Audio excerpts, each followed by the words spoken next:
El enojo. Esa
no necesita grandes detonantes. Se infiltra en lo cotidiano, en el retraso del tráfico, en un mensaje sin respuesta, en la cara seria de alguien que quizás solo estaba pensando en otra cosa.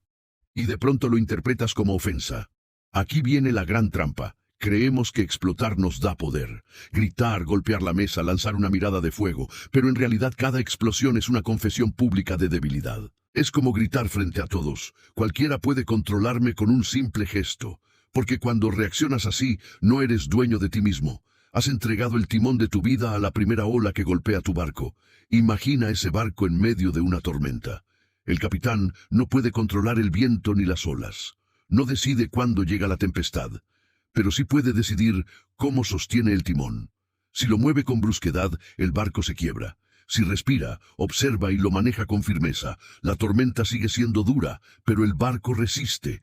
Ese capitán eres tú cada vez que la ira aparece. La ira se disfraza. Se viste de valentía, de justicia, incluso de autenticidad. Te convence de que explotar es necesario, de que defenderte a gritos te hace fuerte, pero la realidad es otra. Cada vez que cedes a ella, pierdes el control. Recuerda la última vez que discutiste con alguien y terminaste diciendo palabras que después lamentaste. Quizás sentiste alivio momentáneo, pero luego vino la vergüenza, el vacío, la culpa. Esa es la trampa. La ira promete liberación, pero lo que entrega es esclavitud. Todos conocemos escenas así. El compañero que explota en cada reunión, convencido de que imponer su voz es respeto. El padre que grita por una travesura mínima, pensando que enseña disciplina.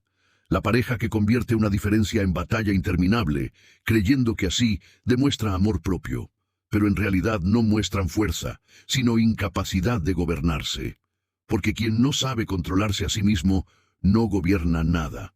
Hay un instante decisivo, ese segundo después de la chispa. Ese espacio diminuto donde sientes la sangre hervir y el pulso acelerarse. Ahí se define todo. Si reaccionas de inmediato, eres esclavo de tu impulso. Si respiras, cuentas hasta 10 y eliges tu respuesta. Eres dueño de ti mismo. Puede sonar simple, incluso ingenuo, pero ese respiro es el puente entre la destrucción y la claridad. Imagina a alguien que logra irritarte con un solo gesto. ¿Qué significa? Que esa persona tiene un botón secreto en ti y puede apretarlo cuando quiera. ¿Quieres ser tan predecible, tan fácil de manipular? Cada vez que cedes al enojo, te conviertes en juguete de quien supo encender tu chispa. Y eso no es poder, es esclavitud. Dominar la ira no ocurre de un día para otro.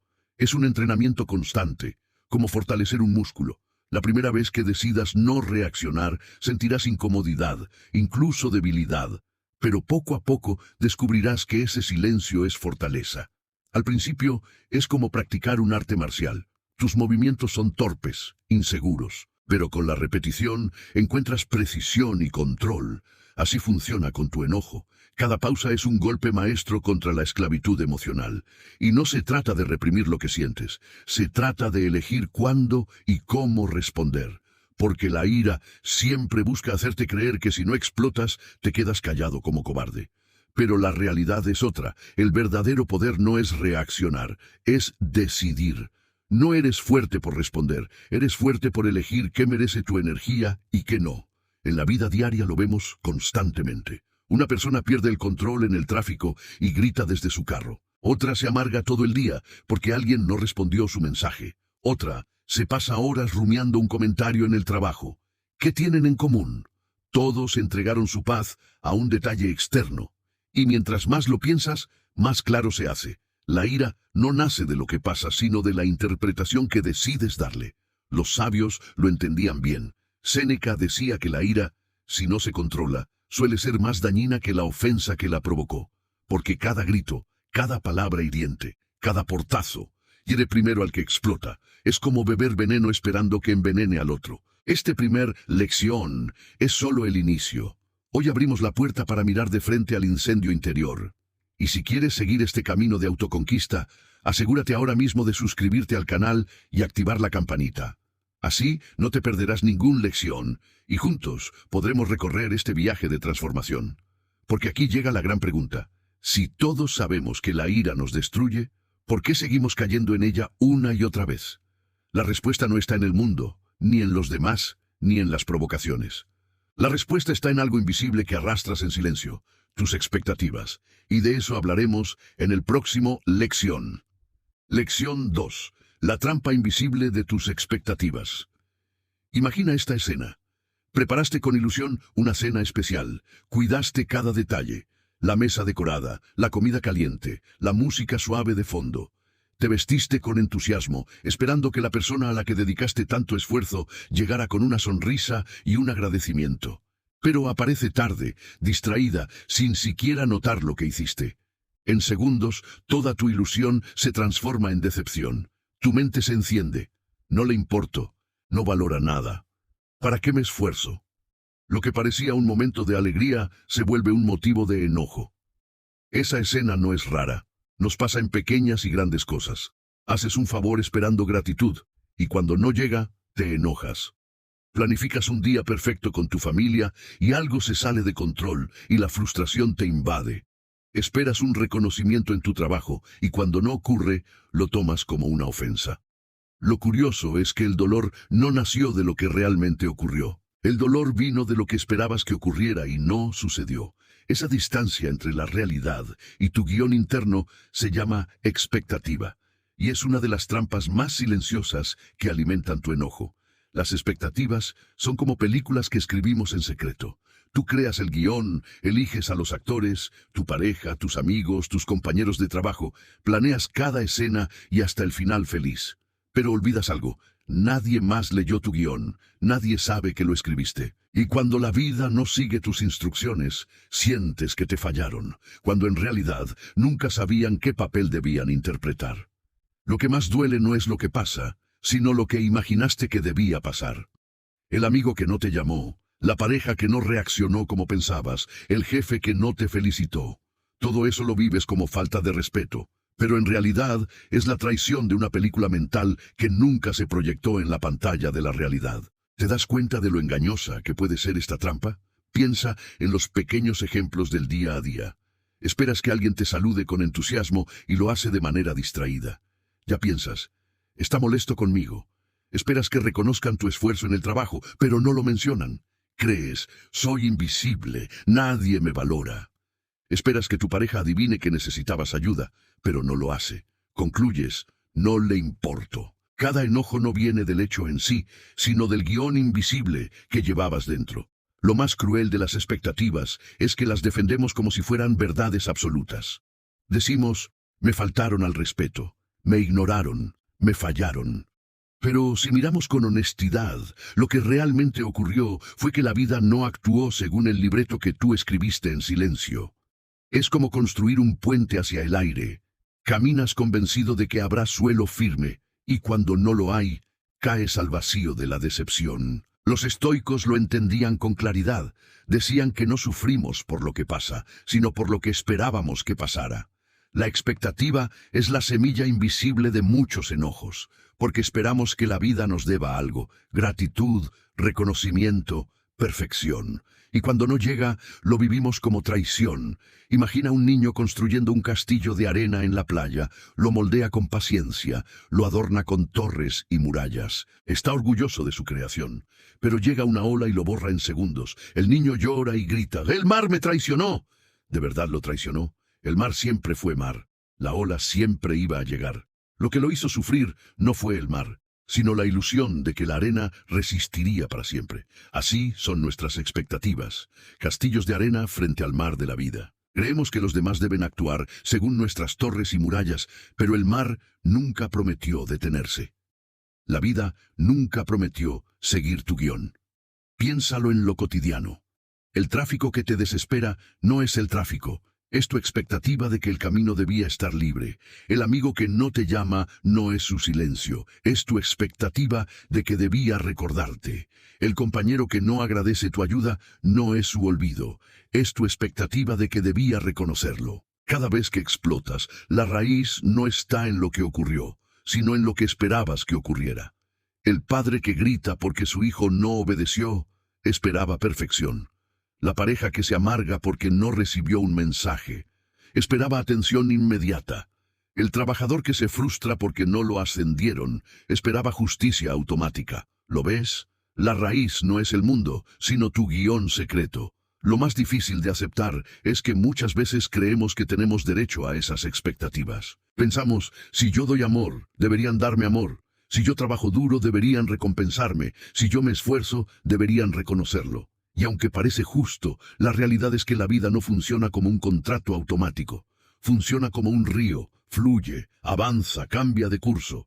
Y cuando insistes en que debe fluir como tú quieres, lo único que logras es cansarte nadando contra la corriente. Aquí aparece otra revelación incómoda. La ira muchas veces es tristeza disfrazada. Cuando esperas algo y no llega, primero sientes tristeza. Pero si esa tristeza se acumula, si la expectativa se rompe una y otra vez, se transforma en enojo. Por eso podemos decir que la ira es tristeza que no supiste soltar. Los estoicos repetían una idea que hoy sigue siendo medicina. No pongas tu felicidad en lo que no controlas. Eso no significa dejar de soñar o no esperar nada de nadie. Significa tener claro qué depende de ti y qué nunca estuvo en tus manos. Cuando entiendes esto, dejas de regalar tu paz, porque ya no te enojas por lo que otros hacen o dejan de hacer. Ya no peleas con un guión invisible. Aprendes a recibir la realidad como viene. Imagina que alguien esperaba cada año flores en su aniversario. Pasaban los años y nunca las recibía.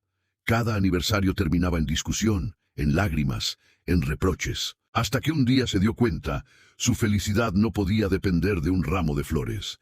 Empezó a regalarse a sí misma lo que quería recibir. Ese simple cambio la liberó del guión, no porque él cambiara, sino porque ella soltó la expectativa. Ese es el poder de reconocer la trampa, porque cuando entiendes que la raíz de tu enojo no está afuera, sino en tus guiones internos, te liberas. Ya no eres esclavo de lo que los demás hacen, eres dueño de lo que eliges esperar. Lo curioso es que la expectativa se alimenta de algo más profundo, el ego. El ego es esa voz que susurra, merezco más, me deben más, tienen que reconocerme. El ego convierte cada expectativa rota en una herida personal. Y cuando el ego entra en juego, la tristeza se transforma en furia. Por eso, aunque aprendas a reconocer tus expectativas, todavía queda un enemigo más complejo. Detrás de cada guión roto hay un orgullo herido que exige reverencias invisibles. Ese orgullo es gasolina para la ira, y mientras no lo enfrentes, seguirás cayendo en el mismo patrón. Y aquí aparece la gran pregunta: ¿qué ocurre cuando el enemigo no es la expectativa en sí, sino tu ego disfrazado de justicia? ¿Qué pasa cuando lo que realmente te enoja no es lo que el otro hizo, sino que tu orgullo se sintió atacado? Esa es la siguiente batalla en este viaje. Porque detrás de las expectativas rotas, el verdadero enemigo se revela, el ego. Ese disfraz de orgullo que enciende la llama de la ira. En el próximo lección lo miraremos de frente. El enemigo que no está afuera sino dentro de ti. El ego que exige respeto, atención y reconocimiento, y que se enciende cada vez que no lo obtiene. Prepárate, porque descubrir al ego es como mirar un espejo que no perdona. Lección 3. El ego, el enemigo disfrazado de orgullo. Imagina que alguien te corrige frente a los demás. No fue un insulto, ni un ataque directo, solo una corrección pequeña. Pero en tu interior algo arde. No soportas la idea de que otros piensen que estabas equivocado. Te incomoda que tu imagen no sea perfecta, que tu voz no haya sido la última palabra. Esa incomodidad que se convierte en enojo no nació de la corrección, sino de tu ego herido. El ego es ese actor invisible que exige protagonismo en todas tus escenas. Es la voz que dice, deben reconocerme, deben respetarme, deben darme mi lugar. Y cada vez que la vida no cumple esas exigencias, el ego se levanta con ira.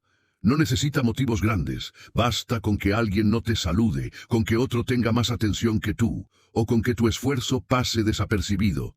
El ego es como un guardián orgulloso que no tolera grietas en su armadura. Y cada vez que alguien toca esa armadura, aunque sea con suavidad, reacciona como si lo estuvieran atacando.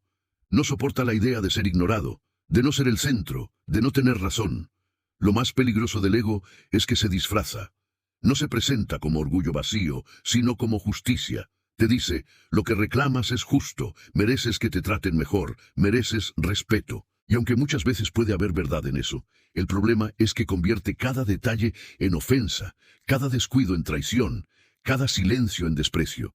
El ego te convence de que no estás pidiendo mucho, pero en realidad lo que busca es alimento constante. Piensa en la última vez que alguien recibió reconocimiento por un trabajo en el que tú también participaste. Tal vez aplaudieron a esa persona y a ti no te mencionaron. ¿Qué sentiste? ¿Realmente era tan grave? ¿O fue tu ego el que gritaba, ¿y yo qué? Yo también merecía estar ahí arriba? Ese ardor, esa molestia, no nació de la situación, nació del ego reclamando un trono. Los ejemplos están por todas partes. La persona que interrumpe en una reunión solo para demostrar que sabe más. La que no soporta perder una discusión y busca tener la última palabra, aunque ya no tenga sentido. El que se amarga porque no lo invitaron a un evento, aunque en el fondo ni siquiera quería ir. Todos son reflejos de un ego que exige atención, como un niño malcriado que golpea la mesa para que lo miren. El ego es una cárcel invisible. Te hace creer que si no te reconocen, pierdes valor. Que si no tienes razón, pierdes respeto. Que si no te ponen en el centro, desapareces. Y entonces reaccionas con enojo, no porque te dañaron, sino porque tu orgullo no tolera quedar en la sombra. Lo curioso es que cuanto más grande es el ego, más frágil eres. Porque cualquier cosa lo quiebra. Un comentario, una omisión, un gesto. La persona con ego inflado vive como un vaso lleno hasta el borde. Cualquier gota lo derrama. La más mínima señal de desatención es suficiente para estallar. Imagina un globo inflado al máximo. Desde fuera parece grande, fuerte, imponente, pero basta una aguja diminuta para hacerlo explotar. Así es el ego. Mientras más lo inflas con exigencias, más fácil es que cualquier cosa lo reviente. Y cada explosión es un enojo que te consume por dentro. Los estoicos lo tenían claro. Marco Aurelio escribía en sus meditaciones, cuando alguien te ofenda o te irrite, recuerda que es tu opinión la que te hiere. Esa opinión nace del ego, que convierte un hecho neutro en un ataque personal. El ego es el espejo que siempre busca reflejos agradables. Si el espejo devuelve aplausos, se infla. Si devuelve silencio, se rompe. Y cuando se rompe, aparece la ira. Es como si tu valor estuviera colgado de un hilo en manos de los demás. Si te halagan, subes. Si te ignoran, caes. No eres dueño de ti. Eres prisionero de lo que otros ven o no ven en ti. Lo más difícil es reconocer que el ego nos hace esclavos, incluso en cosas pequeñas. El que interrumpe constantemente en una conversación porque no soporta no ser escuchado. El que presume logros una y otra vez porque teme que se olviden de ellos. El que se molesta si no le consultan cada decisión. Todos actúan movidos por la misma raíz, el miedo de ser invisibles. El ego es hábil en disfrazarse de nobleza. A veces se presenta como defensa del honor. Dices, no es orgullo, es dignidad. Y aunque hay una línea delgada entre ambas, muchas veces lo que llamas dignidad es solo el ego reclamando alimento. La verdadera dignidad no necesita gritar, no necesita imponerse, no necesita reconocimiento externo. La verdadera dignidad está tranquila porque se sostiene sola, sin depender de aplausos. Imagina a dos personas discutiendo. Una busca tener la última palabra, demostrar que siempre tiene razón. La otra escucha, responde con calma y no entra en provocaciones. ¿Quién es más fuerte? El que grita parece imponente, pero es esclavo de su ego. El que calla y elige sus batallas parece silencioso, pero es dueño de sí. El poder real no está en el volumen de tu voz, sino en la calma de tu espíritu. Lo curioso es que cuando alguien tiene control sobre su ego, ya no se enoja por cosas pequeñas. Deja de sentir que todo es un ataque personal. Puede escuchar críticas sin derrumbarse. Puede ser ignorado sin perder su valor. Puede no ser reconocido y seguir trabajando con excelencia, porque entiende que su valor no depende de lo que otros digan, sino de lo que él sabe de sí mismo. La libertad real comienza cuando ya no necesitas alimentar al ego, cuando puedes decir, no necesito tener razón siempre, no necesito que me aplaudan, no necesito estar en el centro. Y en ese instante descubres algo poderoso. La paz que buscabas no estaba en que los demás te reconozcan, sino en que tú aprendas a soltar tu orgullo. Piensa en una discusión con alguien cercano. Ambos quieren ganar. Ambos levantan la voz. Ambos buscan imponer su punto. ¿Qué queda al final? Una relación más herida, una distancia más grande. Y todo por el capricho del ego que convirtió un desacuerdo en una batalla de poder. Pero cuando uno de los dos decide soltar, cuando uno elige escuchar en lugar de gritar, algo cambia. No es debilidad, es fortaleza, porque el verdadero fuerte es el que no necesita demostrarlo. El ego alimenta gran parte de nuestra ira porque siempre exige más. Quiere atención, respeto, reconocimiento, victoria, y la vida no siempre está dispuesta a darlo. Por eso el ego vive enojado, como un hambriento permanente que nunca se sacia. Si quieres liberarte del enojo, necesitas enfrentar a este enemigo invisible. Necesitas reconocer que no todo lo que sientes como ofensa lo es, que no todo lo que interpretas como desprecio es real, que muchas veces no estás enojado con los demás, sino con tu orgullo herido. Lo más transformador de todo es descubrir que el ego pierde poder cuando lo nombras, cuando dices, esto que siento no es dignidad, es mi ego reclamando alimento. Porque una vez lo reconoces, ya no puede manipularte igual. Empiezas a elegir con más claridad tus batallas, y aquí surge la gran pregunta. ¿Qué ocurre cuando el ego se convierte en un espejo roto? ¿Qué pasa cuando cada herida del orgullo te hace reflejar ira contra los demás, como si fueran culpables de tus grietas internas? Ese será el viaje del próximo lección. Mirar el espejo roto de nuestro interior. Porque el ego, cuando no se enfrenta, no solo enciende enojo, también distorsiona la forma en la que vemos a los demás. El siguiente paso es descubrir cómo ese espejo roto deforma la realidad y alimenta resentimientos que parecen imposibles de soltar. Lección 4. El espejo roto. Imagina que te miras en un espejo rajado. Tu rostro aparece distorsionado, fragmentado en 1000 pedazos. Algunas partes parecen más grandes de lo que son, otras se ven más pequeñas, y hay trozos que ni siquiera reflejan bien tu imagen. Lo curioso es que no estás roto tú, está roto el espejo. Pero si olvidas eso, empiezas a creer que realmente eres esa versión deformada. Así funciona el ego herido. Convierte tu mirada en un espejo roto que deforma la realidad, que exagera ofensas, que agranda desprecios y que multiplica heridas que quizás nunca existieron. El enojo muchas veces no surge de lo que está frente a ti, sino de la forma en que lo miras. Tu percepción se convierte en ese espejo roto que magnifica lo negativo y reduce lo positivo. Es como vivir en una casa con cristales empañados. Todo lo que ves está contaminado por tu propio vapor interno. Y mientras no limpies esos cristales, jurarás que el mundo es oscuro, cuando en realidad la oscuridad está dentro de ti. Piénsalo en lo cotidiano. Una persona te habla con prisa porque tiene cosas en la cabeza, pero tu espejo roto traduce: está molesto conmigo, me desprecia. Un amigo se olvida de un detalle y tu espejo refleja: no le importo, nunca me ha valorado. Tu pareja guarda silencio en una conversación y tu espejo roto grita: me ignora, me rechaza. El problema no está en ellos, sino en tu reflejo. Lo curioso es que el espejo roto se alimenta de viejas heridas. Cada decepción pasada dejó una grieta en el cristal. Cada traición, cada abandono, cada palabra dolorosa se quedó marcada. Y con el tiempo, en lugar de mirar la vida con frescura, miras a través de esas fracturas. Ya no ves lo que está frente a ti. Ves a través de los recuerdos de lo que te hicieron. Y así, cada situación actual se convierte en eco del pasado. El espejo roto convierte gestos pequeños en gigantes. Amplifica silencios, exagera miradas, dramatiza olvidos. Es como tener una lupa que solo aumenta las sombras. Y el problema es que terminas reaccionando no a lo que sucede, sino a la versión distorsionada que crees ver. Imagina un vidrio roto sobre una mesa. Pones una flor encima y la ves fragmentada en pedazos desordenados. Aunque la flor esté intacta, tu visión está distorsionada. Así pasa con las personas a tu alrededor. Aunque sus intenciones sean neutras o incluso buenas, tu espejo roto las fragmenta en significados dañinos y reaccionas con enojo a lo que tu mente inventó, no a lo que realmente ocurrió. El peligro es que empezamos a creer que nuestra visión rota es la verdad absoluta. Decimos: lo vi con mis propios ojos.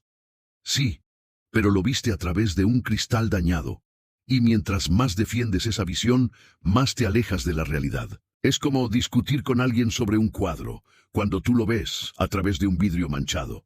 Juras que el cuadro está sucio, pero el problema está en tu ventana. Los estoicos hablaban mucho de la percepción. Marco Aurelio escribió: la vida es lo que nuestros pensamientos hacen de ella.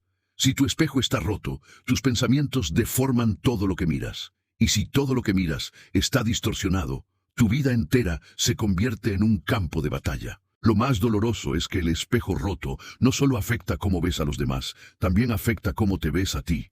Empiezas a creer que eres menos de lo que vales, que estás condenado a ser rechazado, que nunca serás suficiente. Cada grieta te devuelve una versión fragmentada de tu identidad.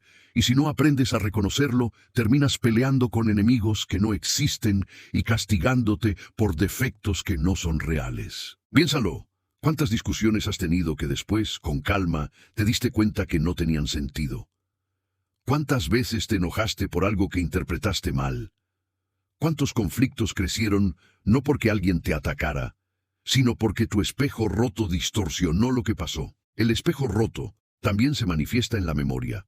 Recordamos lo malo con lupa y lo bueno con lupa invertida. Guardamos las palabras hirientes en alta definición y los gestos de cariño en baja resolución. Y así, cada vez que alguien falla, nuestra mente dice: siempre es igual, nunca cambia. Pero esa palabra siempre no es verdad, es solo el reflejo amplificado de las grietas. El enojo sostenido muchas veces no es más que un espejo roto, repitiendo una y otra vez la misma imagen distorsionada. Y mientras más lo miras, más convencido estás de que esa es la realidad. Por eso tantas personas viven atrapadas en resentimientos que duran años, peleando con fantasmas que ya no existen. Imagina que caminas con un espejo roto en la mano y se lo pones delante a todos los que se cruzan. Nadie se verá bien. Todos parecerán deformes, grotescos, diferentes de lo que realmente son. Eso hacemos cuando cargamos viejas heridas. Colocamos nuestro espejo delante de cada persona nueva y los vemos como culpables de lo que otros hicieron antes. Aquí aparece la enseñanza estoica.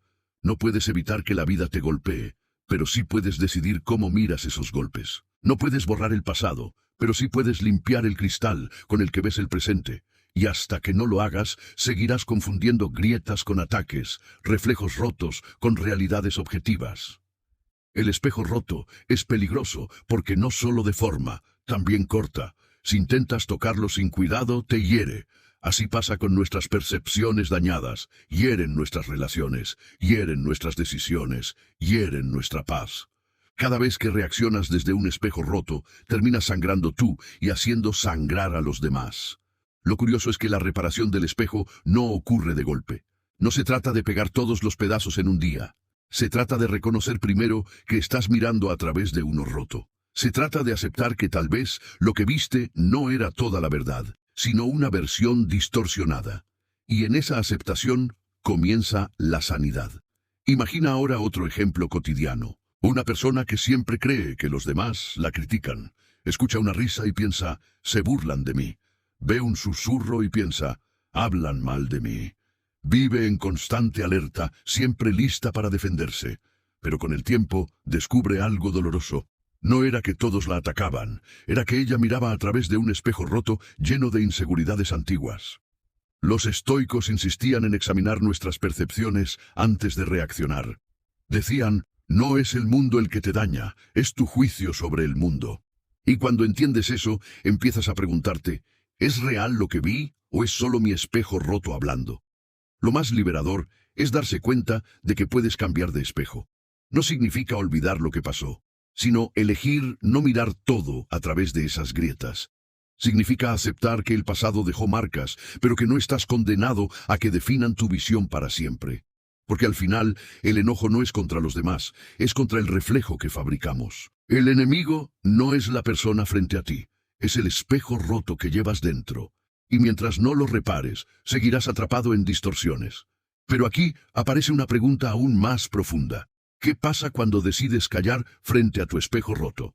¿Qué pasa cuando, en lugar de reaccionar, eliges el silencio como respuesta? El silencio que no es resignación, sino fuerza. El silencio que no alimenta la distorsión, sino que empieza a sanar el cristal. Ese será el tema del próximo lección, el poder del silencio. Descubriremos cómo callar no es debilidad, sino una de las armas más poderosas contra el enojo y contra las percepciones distorsionadas. Porque a veces el mayor acto de fuerza no es hablar, sino elegir no reaccionar. Lección 5. El poder del silencio. Imagina que estás en medio de una discusión acalorada. La otra persona eleva la voz, gesticula con fuerza, busca provocarte. Sientes cómo la sangre sube a tu rostro, cómo tu corazón late con violencia, cómo la tentación de responder es cada vez más fuerte. Tu mente te grita, defiéndete, no te dejes, responde con la misma moneda. Pero en lugar de explotar, eliges callar. Respiras, observas. Y ese silencio, que al principio parece debilidad, se convierte en un escudo impenetrable. El otro sigue gritando, pero tú ya no eres parte del fuego. Descubres que a veces el mayor acto de poder no es la palabra, sino el silencio. El enojo siempre busca ruido.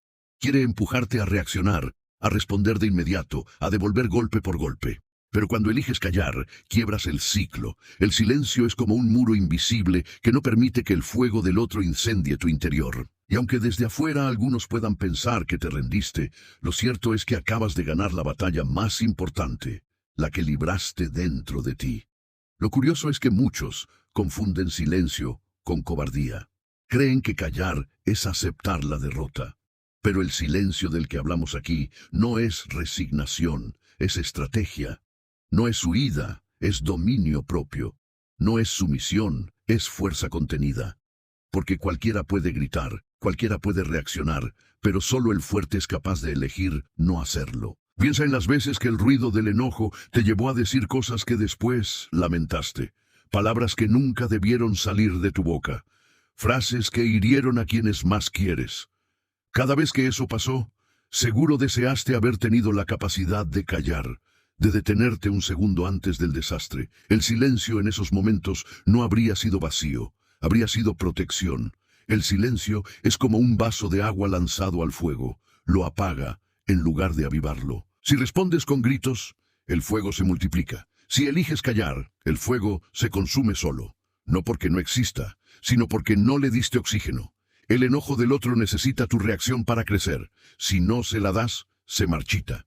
Imagina a dos personas frente a frente. Una lanza insultos como flechas, la otra los escucha sin devolver ninguno. La primera se cansa, se queda sin argumentos, termina hablando sola. La segunda permanece firme, en calma, sin permitir que las flechas penetren su piel. ¿Quién es más fuerte? No el que gritó más alto, sino el que no permitió ser arrastrado al mismo barro. El silencio también tiene un poder transformador en ti. Cuando eliges callar, no solo evitas herir a otros, también te das tiempo para comprender lo que realmente sientes. Porque muchas veces lo que parece enojo es tristeza disfrazada, miedo oculto, inseguridad escondida. Si hablas en medio del fuego, esas emociones quedan enterradas bajo las cenizas de tus palabras hirientes. Pero si callas, si respiras, si escuchas tu interior, puedes reconocer qué hay detrás del enojo. Y ese reconocimiento es el inicio de la sanidad. Los estoicos lo sabían bien. Epicteto decía, no es lo que ocurre lo que te daña, sino tu reacción frente a ello. El silencio es precisamente esa pausa que te permite no reaccionar de inmediato, sino responder con sabiduría más tarde. El silencio es la puerta que separa al esclavo del impulso del verdadero dueño de sí mismo. Piénsalo en lo cotidiano. Un conductor te cierra el paso en el tráfico. Tu primer impulso es tocar la bocina, gritar, insultar. Pero si eliges callar, respiras y sigues tu camino, descubres que el enojo se disuelve en minutos. En cambio, si entras en el juego, puedes pasarte el resto del día cargando esa rabia inútil. Lo mismo ocurre en casa. Alguien dice algo en tono desagradable. Tu reacción inmediata podría ser devolver el golpe verbal, pero si eliges el silencio, muchas veces la discusión muere antes de nacer. El silencio no siempre significa no hablar nunca. A veces significa esperar el momento adecuado. Guardar silencio en el instante de la ira para poder hablar después con claridad. Porque hay palabras que se dicen mejor cuando ya no arde el fuego. Palabras que construyen en lugar de destruir. Imagina una olla de agua hirviendo. Si la tapas fuerte y dejas que la presión siga subiendo, tarde o temprano explotará. Pero si levantas la tapa un poco y dejas escapar vapor en el momento correcto, todo se regula. Así es el silencio. No es reprimir para siempre, es regular la presión para que no explotes en el peor momento. Lo curioso es que el silencio también desenmascara a los demás. Muchas personas esperan tu reacción para justificar la suya. Si gritas, ya tienen excusa para gritar más. Si insultas, ya tienen motivo para seguir. Pero si callas, se enfrentan a sí mismos, se ven reflejados en su propio ruido. Y muchas veces es ese reflejo lo que los detiene. El silencio es incómodo porque rompe el guión del conflicto. El otro esperaba pelea, esperaba guerra, esperaba resistencia, pero cuando no la encuentra, queda desarmado. Y en ese instante, tú recuperas el control. Porque la verdadera fuerza no está en controlar a los demás, sino en controlarte a ti. Claro, no siempre es fácil. El silencio duele al principio. Se siente como tragar orgullo, como dejar pasar una injusticia, como perder terreno. Pero con el tiempo descubres que no perdiste nada, que en realidad ganaste todo, porque conservaste tu paz, tu energía, tu poder. Y eso vale más que cualquier victoria en una discusión vacía. Los ejemplos abundan. El padre que en lugar de gritarle a su hijo, elige callar, y más tarde hablar con calma. El trabajador que escucha una crítica injusta y en lugar de responder con enojo, guarda silencio y después demuestra con hechos su valor. La pareja que en medio de un conflicto elige callar y esperar para conversar cuando ambos estén tranquilos. Esos silencios que desde fuera parecen pequeños, en realidad son victorias gigantes. El silencio también es una forma de resistencia. No alimentas el fuego del otro, pero tampoco te entregas. Permaneces firme, presente, dueño de ti. Y ese tipo de silencio, lejos de ser vacío, está lleno de fuerza. Es el silencio del guerrero que sabe cuándo hablar y cuándo no. Imagina ahora un bosque en llamas. Si corres con miedo y echas gasolina sin querer, el fuego arrasa con todo. Pero si eliges esperar la lluvia, si eliges no alimentar el fuego, poco a poco las llamas se apagan solas. Así es el poder del silencio. No destruye de golpe, pero impide que el incendio crezca.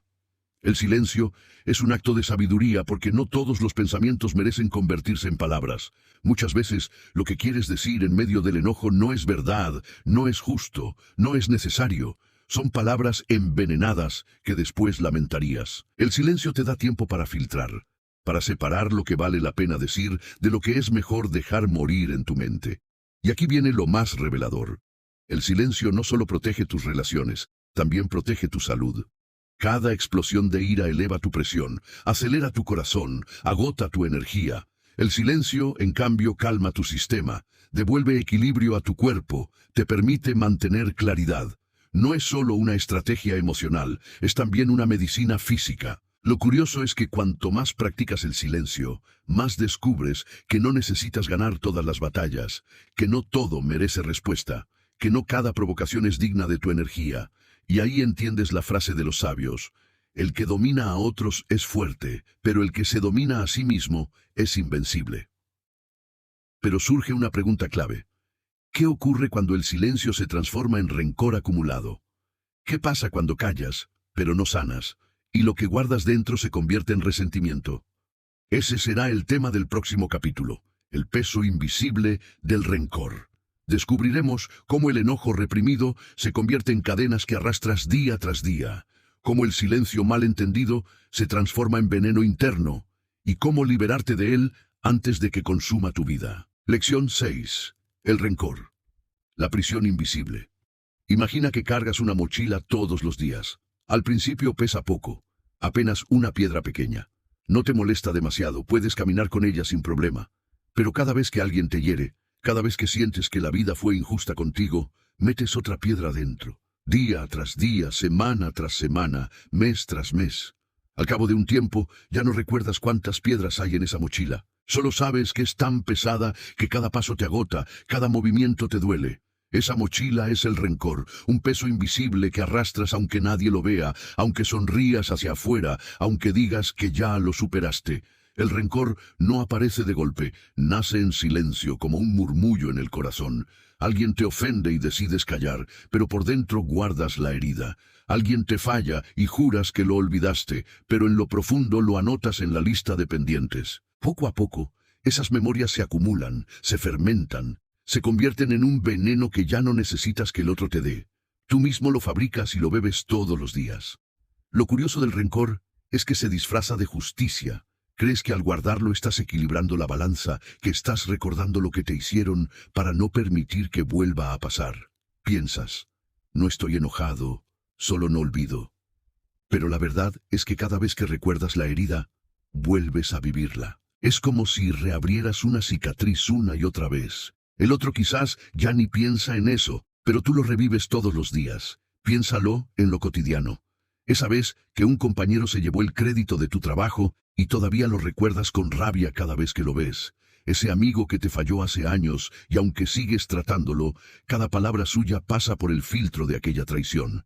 Esa pareja que te dijo algo cruel y aunque decidiste seguir, nunca volviste a mirarla igual. Cada uno de esos recuerdos es una piedra en tu mochila, y mientras más tiempo pasa, más pesado se hace el camino. El rencor es una prisión invisible porque encierra primero al que lo guarda. Crees que al mantenerlo castigaste al otro, pero el verdadero prisionero eres tú. Es como beber veneno esperando que el otro muera, o como cerrar la puerta con llave por dentro y luego quejarte de que no puedes salir. Imagina ahora que sostienes un carbón encendido con la intención de lanzarlo contra alguien. Mientras esperas el momento perfecto para tirarlo, ¿qué ocurre? Te quemas tú. Así funciona el rencor. Cada vez que lo sostienes, cada vez que lo alimentas, las llamas queman primero tus manos. Los estoicos hablaban de esto con claridad. Decían que no tiene sentido aferrarse a las ofensas porque al hacerlo prolongas tu sufrimiento más allá del hecho mismo. El daño ocurrió una vez, pero el rencor lo multiplica en tu mente cientos de veces más. Es como ver una película dolorosa en repetición sin fin. El rencor también distorsiona la manera en que ves la vida. Si guardas resentimiento contra alguien, cada acción suya la interpretas como confirmación de tu herida. Si sonríe, piensas que es hipocresía. Si te habla, crees que tiene segundas intenciones.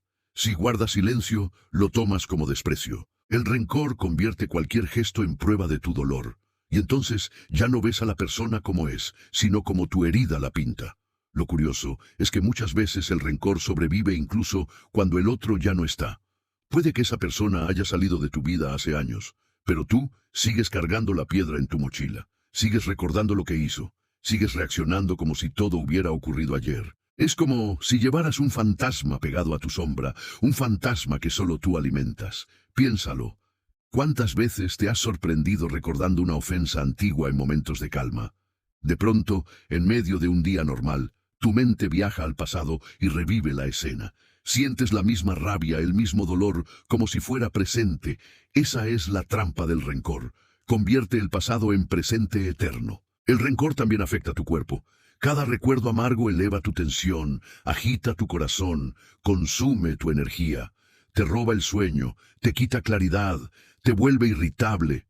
No es solo un peso emocional, es también un desgaste físico. Es como llevar un hierro candente en el pecho que nunca se enfría. Y lo más cruel es que muchas veces el otro ni siquiera sabe que lo cargas. Mientras tú gastas energía recordando, el otro sigue con su vida. Quizás ya lo olvidó, quizás nunca supo cuánto te dolió. El rencor entonces se convierte en una cadena que solo te ata a ti. Imagina un prisionero que tiene las llaves de su celda en el bolsillo, pero nunca se da cuenta. Se queja de estar encerrado, pero la puerta siempre estuvo lista para abrirse. Así somos cuando cargamos rencor. Tenemos la llave de la liberación, pero preferimos seguir prisioneros de nuestro propio enojo.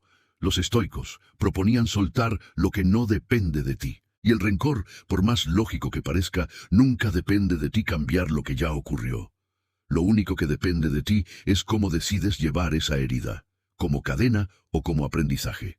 Aquí viene lo interesante. Soltar el rencor no significa justificar lo que pasó, no significa aprobar la ofensa, no significa olvidar a la fuerza. Significa decidir que no vas a seguir dándole poder sobre tu vida. Significa dejar de cargar la piedra en la mochila porque entiendes que no te hace más fuerte, solo más lento.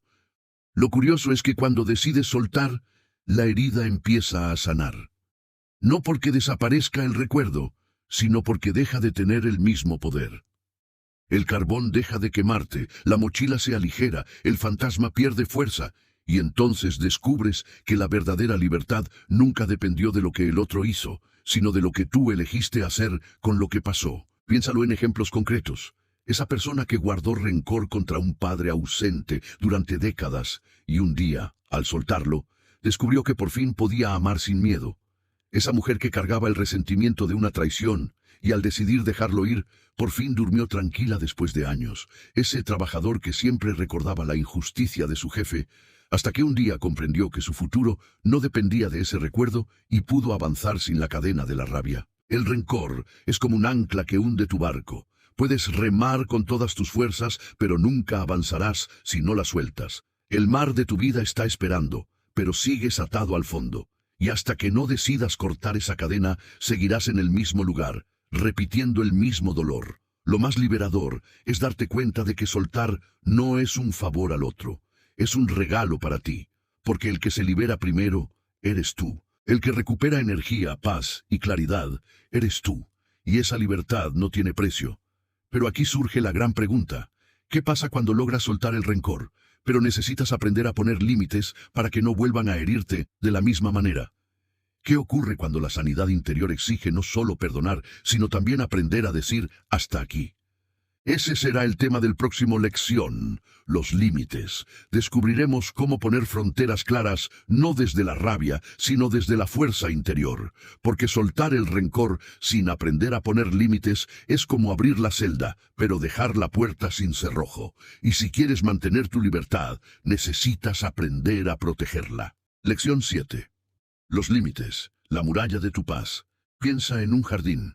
Un espacio verde, lleno de flores, árboles y senderos tranquilos. Si lo cuidas, florece. Si lo descuidas, se marchita. Pero hay algo que nunca puede faltar. Una cerca que lo proteja. Porque si cualquiera puede entrar sin permiso, pisar las flores, arrancar las plantas o dejar basura, el jardín terminará destruido. Tu vida interior funciona igual.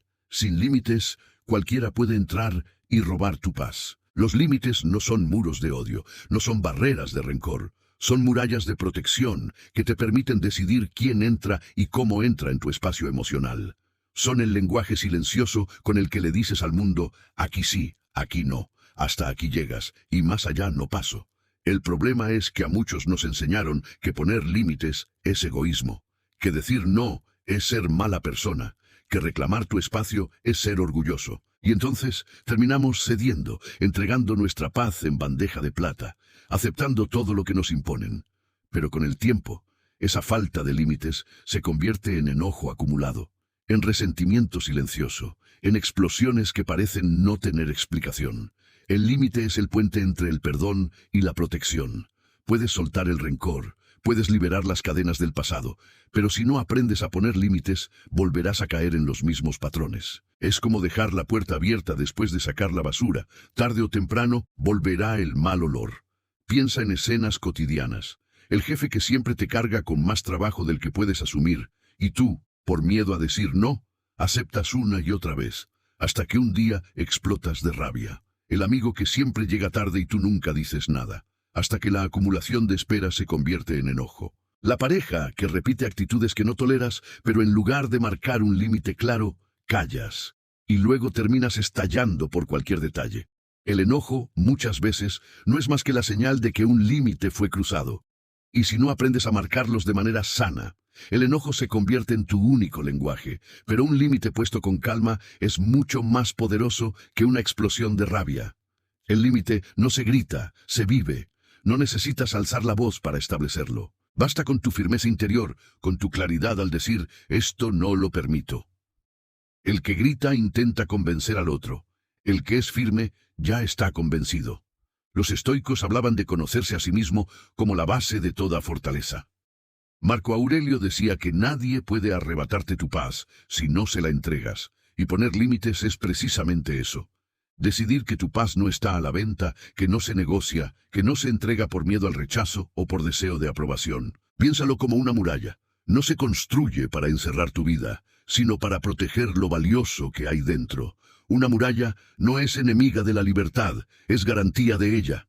Porque sin protección, tu paz queda expuesta al capricho de cualquiera. Lo curioso es que muchos esperan que los demás adivinen sus límites. Creen que basta con estar incómodos para que el otro lo entienda. Pero los límites no funcionan así. Se expresan con claridad, se sostienen con firmeza, se repiten cuando hace falta, y aunque al principio incomoden, con el tiempo se convierten en respeto mutuo. La falta de límites también genera una trampa interna. Empiezas a enojarte con los demás por aprovecharse de ti, cuando en realidad eres tú quien no se defendió. Y eso duele más, porque el enojo ya no es solo hacia afuera, también es hacia adentro. Te dices, ¿por qué siempre cedo? ¿Por qué nunca me hago respetar? Y entonces la rabia se multiplica. Aprender a poner límites es aprender a decir no sin culpa, hasta aquí, sin miedo, esto no me sirve, sin resentimiento. Y no es fácil, porque cada límite despierta incomodidad.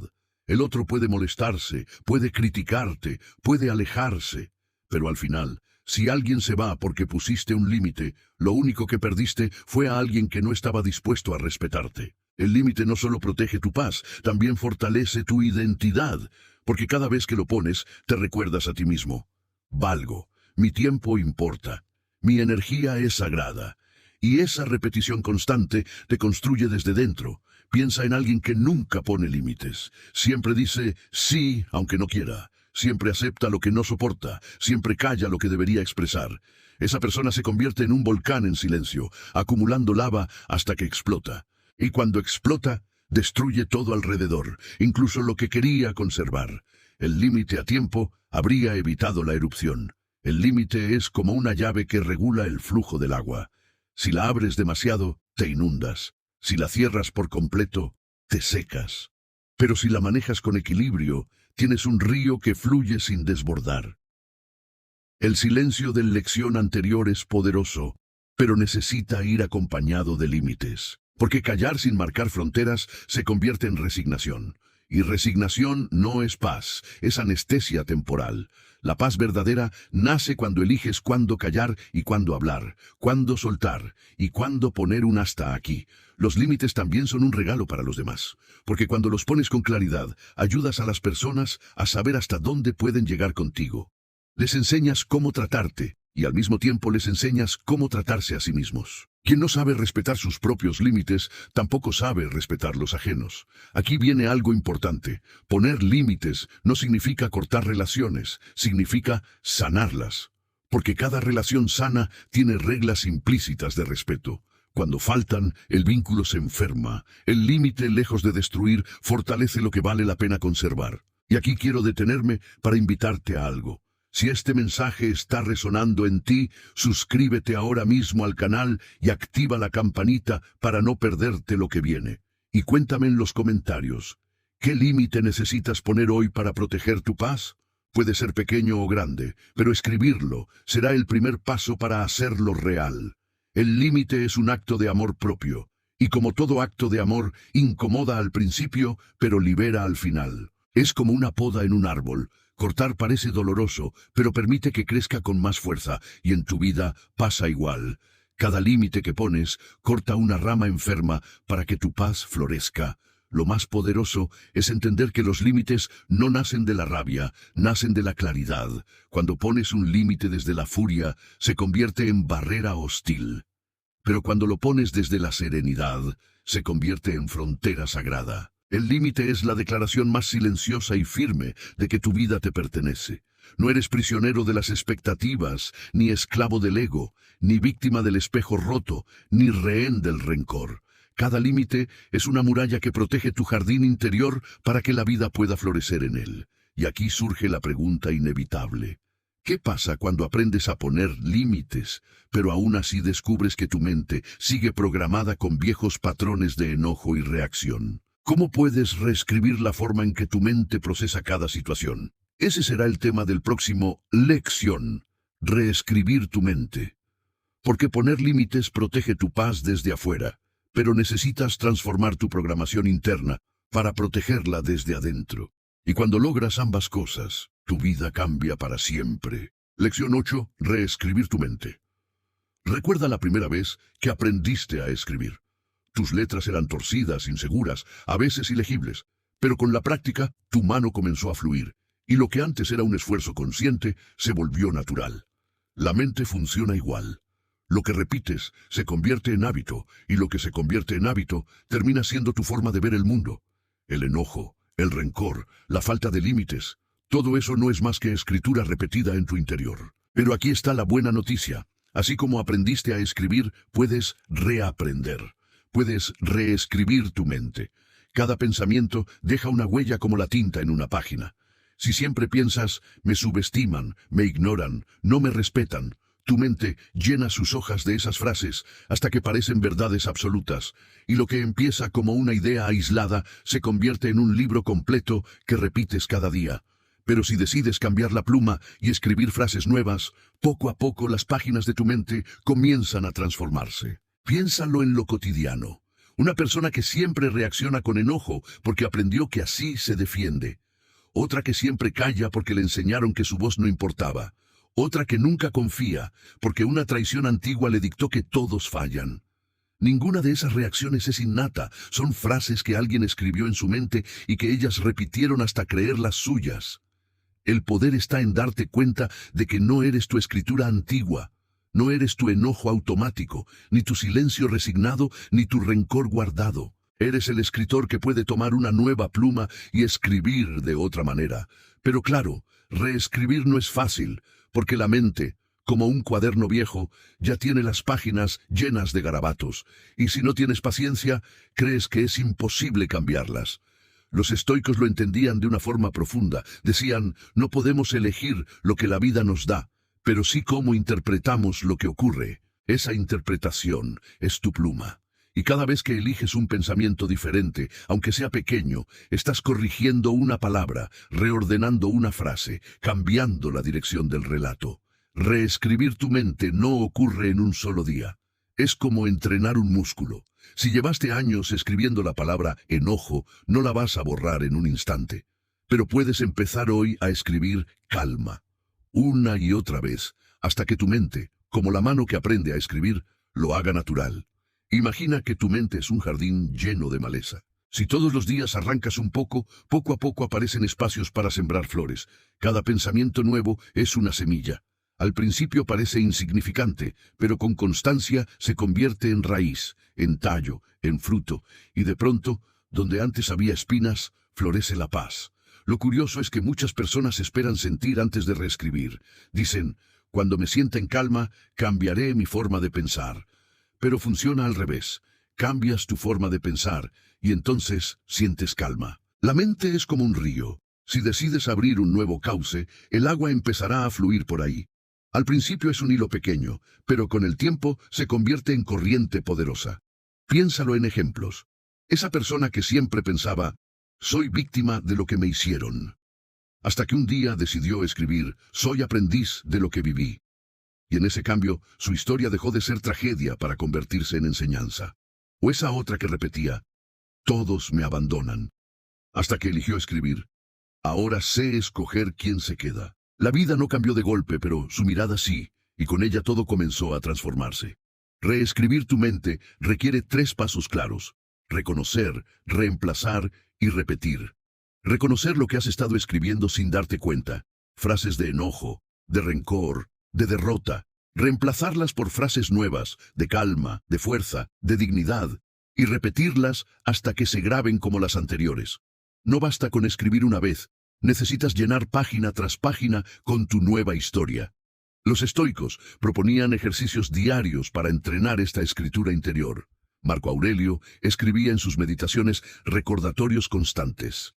Hoy me encontraré con personas difíciles, pero ninguna puede dañarme si no se lo permito. Esa frase, repetida, era su forma de reescribir la mente cada día antes de enfrentar la vida. Tú puedes hacer lo mismo. No necesitas frases complejas, solo recordatorios que dirijan tu pluma hacia donde quieres ir. Lo interesante es que la mente no distingue entre lo que repites porque es verdad y lo que repites porque quieres que sea verdad. Si lo repites con constancia, lo graba igual. Es como aprender una canción. Al principio no la entiendes, pero con tantas repeticiones termina saliendo de memoria. Lo mismo ocurre con los pensamientos. ¿Qué pasaría si descubres que tu enojo no es tuyo, sino solo una canción mal aprendida que puedes dejar de cantar? ¿Qué pasaría si entiendes que tu rencor no es esencia, sino solo un párrafo antiguo que puedes tachar y reemplazar? La idea de que puedes reescribir tu mente cambia todo, porque te devuelve el poder que creías perdido. Piénsalo como un software. Tu mente trae programas instalados desde la infancia, algunos útiles, otros llenos de errores. Y cada reacción automática que tienes no es más que un programa corriendo en segundo plano. El enojo es un código aprendido, el miedo también, la desconfianza igual. Pero como cualquier software, puedes actualizarlo. No necesitas seguir con la versión antigua si ya no te sirve. Lo curioso es que muchos prefieren mantener el programa viejo porque es lo que conocen.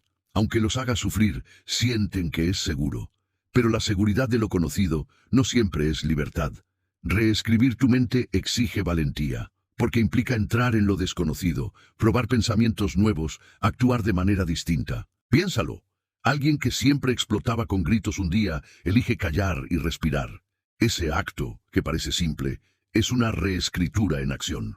Otra persona que siempre cargó resentimientos un día dice, no le daré más espacio en mi mente. Esa decisión, repetida, se convierte en nueva narrativa. Así, cada pequeño cambio es una frase nueva en el libro de tu vida. Pero aquí surge la gran pregunta: ¿cómo se mantiene la constancia en este proceso?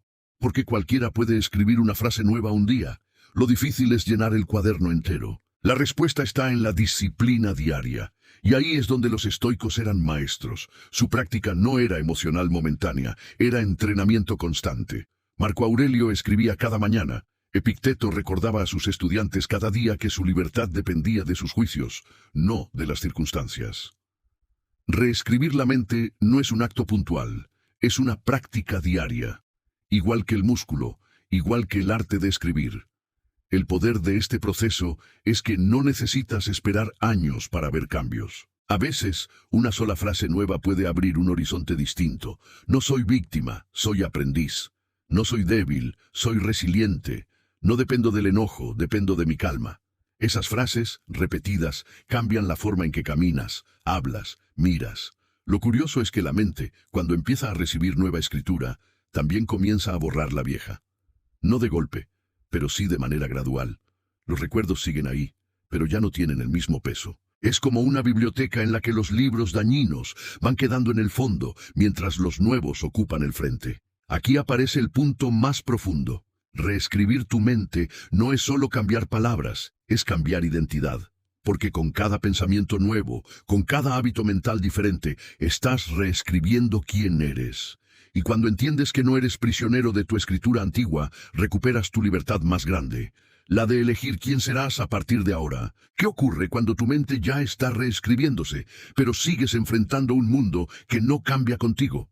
¿Qué pasa cuando tu calma interior se topa con personas y entornos que insisten en arrastrarte al enojo? Ese será el tema del próximo lección, la batalla con el entorno. Porque de nada sirve reescribir tu mente si no aprendes a mantener tu nueva escritura frente a un mundo que todavía habla el idioma del enojo. Lección 9. La batalla con el entorno. Cuando un río cambia de cauce, las piedras y ramas que antes parecían inofensivas se convierten en obstáculos que intentan desviarlo de nuevo. Así ocurre cuando empiezas a reescribir tu mente. El entorno, acostumbrado a tu antiguo fluir, intenta arrastrarte hacia lo de siempre. Las personas que te conocían en tu versión anterior se sorprenden con tu calma, se incomodan con tu silencio, intentan provocarte para ver si aún eres el mismo. El mundo que te rodea no siempre celebra tu transformación. A veces la reta, a veces la desafía, a veces la pone a prueba. El verdadero reto no está solo en cambiar por dentro, sino en mantener ese cambio en medio de un entorno que todavía habla el idioma del enojo. Porque no vives en un monasterio apartado del ruido. Vives en un hogar lleno de voces, en un trabajo con tensiones, en calles con impaciencia, en relaciones que arrastran sus propios espejos rotos y mochilas de rencor. Ahí está tu campo de batalla, no en tu mente solamente, sino en la interacción constante con los demás. Piensa en lo cotidiano. Tú decides que hoy no vas a enojarte, que vas a mantener la calma. Sales de casa y el transporte llega tarde. Alguien se cuela en la fila. En el trabajo, un compañero se queja sin razón. En tu familia, alguien hace un comentario sarcástico. Cada situación es como una chispa buscando encender lo que en ti ya no quiere arder. Y ahí es donde tu decisión se pone a prueba. El entorno, sin proponérselo, es el examen más sincero de tu transformación. Porque puedes leer libros, repetir frases, escribir reflexiones. Pero si en el momento de la provocación vuelves a tu antiguo patrón, tu reescritura aún necesita más práctica. El entorno no es tu enemigo, aunque lo parezca, es tu gimnasio. Cada provocación es una pesa que fortalece tu músculo interior si decides levantarla con calma. Los estoicos lo entendían bien. Decían, no podemos elegir lo que ocurre afuera, pero sí cómo respondemos adentro. El entorno es ese afuera que no controlas, pero que revela cuánto control tienes de ti mismo. Porque si tu paz depende de que todo a tu alrededor sea perfecto, nunca tendrás paz. Pero si tu paz se mantiene incluso cuando todo alrededor se desordena, entonces descubriste la libertad verdadera. Imagina un mar en tormenta. Las olas golpean con fuerza, el viento ruge, el cielo se oscurece, los barcos débiles se hunden, pero un barco con buen ancla y timón firme resiste hasta que pasa la tormenta. Así eres tú en medio del entorno. Si tu ancla está puesta en tu calma interior, las olas podrán golpear, pero no te hundirán. El entorno siempre buscará probar tu nuevo lenguaje. Si antes reaccionabas con enojo y ahora eliges silencio, alguien intentará ver si es real o es pose. Si antes cedías siempre